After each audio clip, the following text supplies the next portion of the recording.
জামায়াতের নারী কর্মীরা জানবাজি রেখে ছুটে চলেছেন দাওয়াতের ময়দানে। প্রতিপক্ষের হেনস্থার শিকার হচ্ছেন, রামদার কোপে আহত হচ্ছেন, কিন্তু ময়দান ছেড়ে দিচ্ছেন না।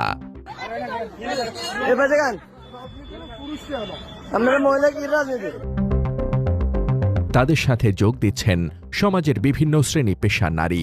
তারাও জামায়াতকে রাষ্ট্র ক্ষমতায় দেখতে চান। এই যেমন এই হিন্দু নারী জামায়াতের সমাবেশে যোগ দিয়ে জানিয়ে দিলেন জামায়াত সম্পর্কে তাদের ভুল ধারণা ছিল, কিন্তু এখন মনে হচ্ছে জামায়াত ক্ষমতায় এলে তারা নিরাপদ থাকবেন। সবাই বলতো জামায়াত ইসলাম মানে কি হিন্দু ধর্মাবলম্বীদের বিরোধী, আমরা বাইরে চলতে পারবো না। তাহলে কেন আজকে এই জামাতের এই সমাবেশে আমাদের ইনভাইট করা হলো? কখনোই করতো না, কখনোই করতো না। তো আমি চাইবো জামাত ইসলাম ক্ষমতায় আসুক এবং আমাদেরকে নিরাপত্তা দিক।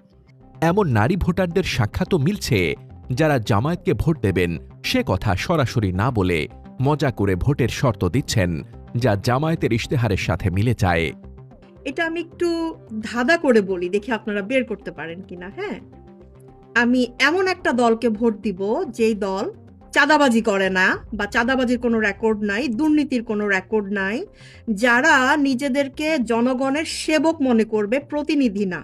ঘোষিত স্বাস্থ্য নীতিতে অভিভূত অনেক নারী তা বাস্তবায়নে জামায়াতকে রাষ্ট্র ক্ষমতায় দেখতে চান। যদি জামায়াত ইসলাম ক্ষমতায় আসে তাহলে হচ্ছে 0 থেকে 5 বছরের বাচ্চাদেরকে বিনামূল্যে চিকিৎসা দিবে, মানে নিউবর্ন বেবি থেকে 5 বছরের বাচ্চা। আলহামদুলিল্লাহ, এটা হলে তো অনেক ভালো, কারণ আমাদের বাংলাদেশের মানুষ চিকিৎসার অভাবে মারা যায় কিন্তু